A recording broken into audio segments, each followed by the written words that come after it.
Halo para Omnipora dimanapun kalian berada, bagaimana kabarnya? Sehat? Kembali lagi bersama saya John yang selalu always tidak pernah never untuk stay in the house every day, setiap hari hanya di rumah saja. Apa sih anjing? Kali ini saya akan merangkum sebuah film yang cukup mainstream dan sudah pernah tayang di TV, sering malah. Berjudul In Hell yang dirilis tahun 2003. Film dengan rating 6,6 di IMDb ini dibintangi oleh aktor senior favorit saya waktu kecil, yaitu Jean-Claude Van Damme. Kalau kalian tidak tahu, berarti kalian lahirnya di zaman manusia milenium atau Saras 008. Atau jangan-jangan kalian tidak tahu siapa manusia milenium. Halus. Bro. Yowis, tanpa berlong-long time ago, langsung saja straight to the point. Pasang handsfree, simetriskan posisi rebahan, kencangkan celana pacar, nyalakan sebat, selamat menonton, dan cekicrot. Film ini akan menceritakan tentang seorang pria bernama Kyle yang merupakan seorang pria kantoran berkebangsaan Amerika yang sedang bekerja di negara Rusia. Guess what? I'm taking few days. Pada adegan ini kita akan melihat istrinya Kyle sedang sendirian di rumah. Tiba-tiba, ada seorang pria yang masuk tanpa izin kemudian mencoba melakukan pengencerotan secara paksa, namun karena terus berontak, akhirnya dia dibunuh.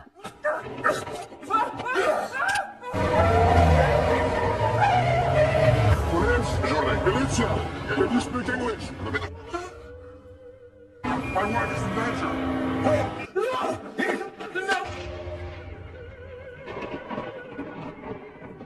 Saat Kyle tiba di rumah, betapa kagetnya dia saat melihat istrinya sudah bersimbah darah tak bernyawa.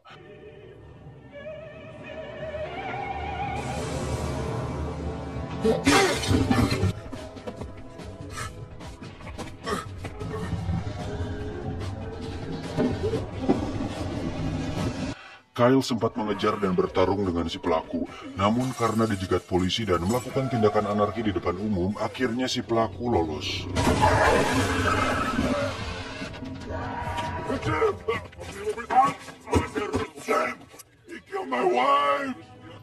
Selang beberapa minggu diadakan persidangan, namun karena tidak cukup bukti dan si pelaku menyogok hakim, maka dirinya dibebaskan begitu saja.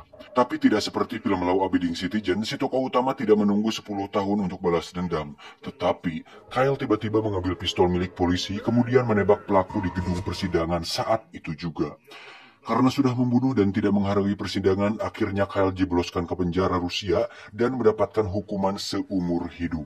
Dan cerita akan dimulai dari sini.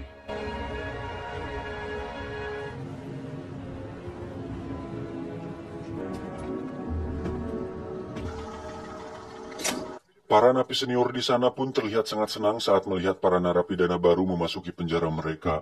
Pemuda ini adalah Billy, berusia 21 tahun yang nanti akan jadi temannya Kyle di penjara.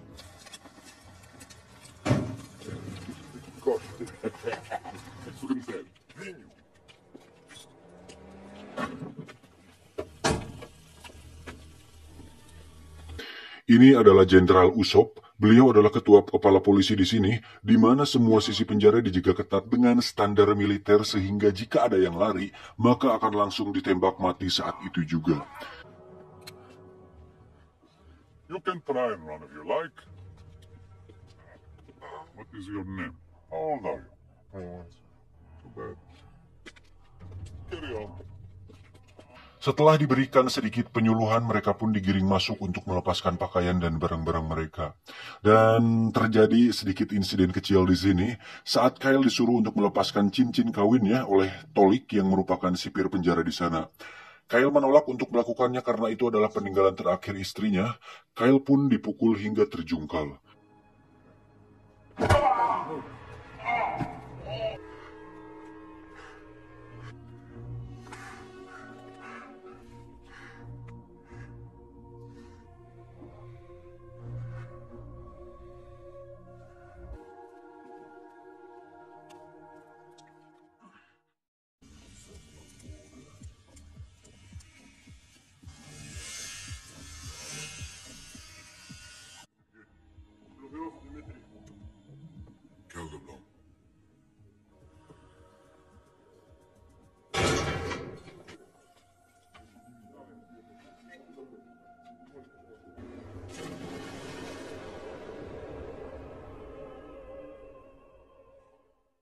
Saat tengah malam, tadi sengaja Kyle terbangun dan melihat Billy dibawa oleh para sipir. Ternyata, seorang napi senior yang tadi kita lihat sudah memberi uang kepada sipir penjara untuk membawa Billy ke selnya. Dan itu dilakukannya tidak lain sudah pasti untuk melakukan pengencerotan bool kepada Billy yang tentu saja masih muda dan pasti boolnya masih ranum. Cing. Ada kayak gini mulu bangsat. Karena memang kalau di penjara katanya karena tidak ada wanita, sehingga hasrat seksual bisa beralih ke setiap gender yang ada lubangnya. Billy yang kalah fisik pun mau tidak mau terpaksa harus dibool dan itu pasti sakit.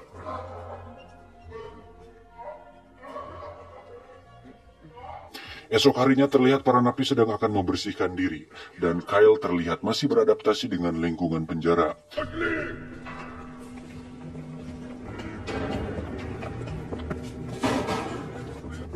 Get up. Now! Saat sedang berjalan di depan sel, tak sengaja Kyle melihat Billy dalam keadaan babak belur dan sudah tidak suci lagi. Dan ketika melihat si Andrei berjalan, Kyle melihat dia seperti pelaku pembunuh istrinya. Maka dari itu, dia memukul Andrei hingga terjadilah sebuah pertarungan kecil yang akhirnya membuat Kyle harus dijebloskan ke ruang isolasi di mana di situ merupakan jalur pembuangan EE.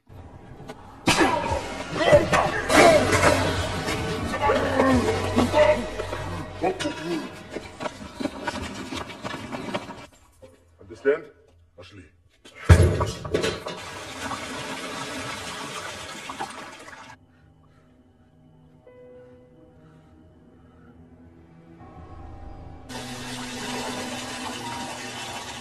Dengan kondisi seperti ini tidak memungkinkan bagi Kyle untuk memakan makanan yang diberikan sipir, karena harus makan dengan didampingi aroma EE yang menyengat. Hal tersebut pun membuat Kyle depresi dan memutuskan untuk gantung diri menggunakan baju tahanannya. Namun karena robek, dia pun tidak jadi melakukannya dan justru malah membuatnya tambah frustasi.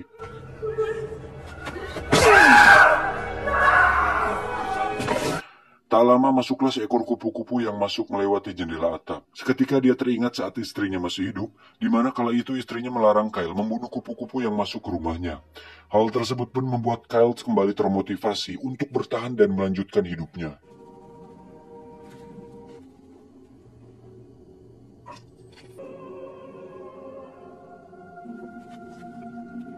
Saat sedang makan, terdengar suara tahanan yang berada di sebelah ruangannya. Karena merasa terganggu, Kyle pun menepak temboknya. Saat akhirnya dia keluar, sipir pun membawanya ke sebuah sel yang di sana ada seorang tahanan yang bernama 451. Sipir mengatakan, jika si 451 ini adalah tahanan yang sedikit gila, di mana dia sudah membunuh 3 teman sekamar terakhirnya. Sipir Tolik pun mengatakan, jika ingin pindah kamar sel, Kyle bisa memberikannya uang sebagai gantinya. Saat sudah masuk, Kyle pun terlihat cukup canggung dan kagok saat bergerak. Melihat tubuh besar dan punggung penuh luka bakar tersebut, bisa dipastikan tahanan bernama 451 ini pasti sangat kejam. Namun hal tersebut tak membuat Kyle harus bertindak lebay dan panik.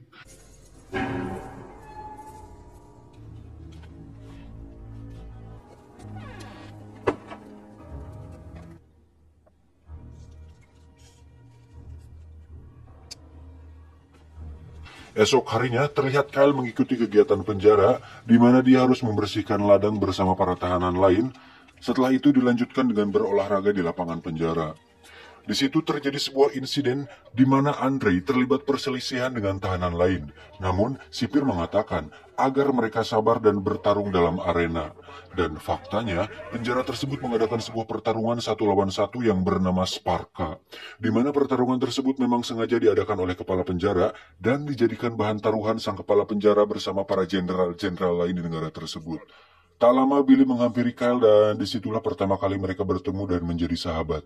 Ini adalah Malakai, seorang tahanan senior yang mengalami cacat pada kakinya. Namun, Malakai adalah seorang tahanan yang punya banyak informasi, di mana dia menjelaskan bahwa para tahanan di sini terbagi menjadi beberapa geng yang saling bermusuhan. They run the place.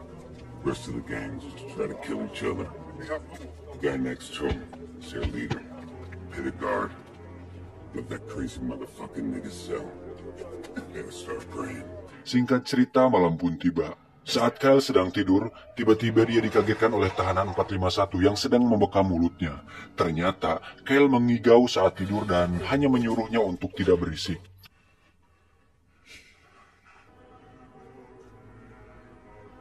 Saat jam makan, Kyle terlihat satu meja bersama Billy dan yang lain. Tiba-tiba, meja mereka didatangi oleh Andre dan kawan-kawan yang mengganggu dan menggoda Billy. Sontak hal tersebut membuat Billy emosi namun berhasil ditahan oleh tahanan lain.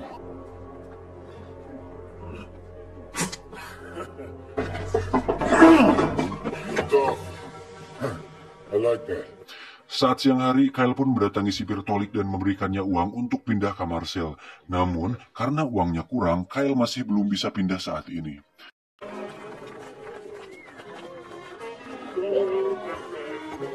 Tiba saatnya diadakanlah acara Sparka, di mana acara tersebut dibuka dengan tarian para waria cantik dan seksi yang akan membuat siapapun yang melihatnya tergila-gila. Acara tersebut mempertandingkan antara Andre melawan tahanan dari geng lain yang akhirnya dimenangkan oleh Andre. Friends, everybody's happy.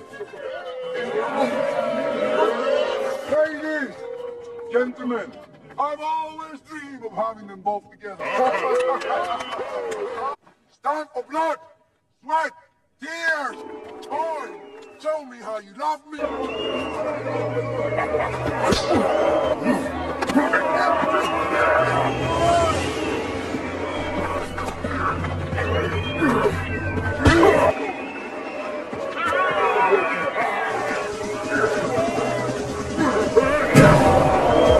Jenderal Usop alias kepala penjara pun memerintahkan Tolik untuk menghabisi tahanan yang kalah. Andre yang menjadi pemenang ternyata diberikan hadiah untuk melakukan pengencerotan lagi bersama Billy.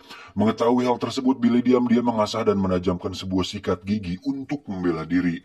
Namun sayang, saat waktunya tiba, justru Billy yang mengalami tusukan hingga harus dirawat di ruang medis. Stay away from me, little bitch. Esok harinya terlihat Kyle sedang kembali bekerja bersama para tahanan lain. Salah satu tahanan yang merupakan teman si Andre pun tiba-tiba membuat masalah yang menimbulkan Kyle dan orang itu harus berkelahi. Sehingga Kyle harus kembali dimasukkan ke dalam ruang isolasi. Get your respect.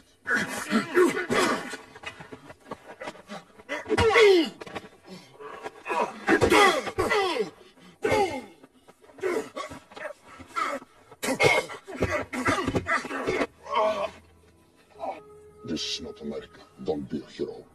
Take him back to the hall. Yes, about it. Saat sudah di ruang isolasi, Kyle kembali mendengar suara tahanan dari ruang sebelah dan Kyle kembali menepuk tembok.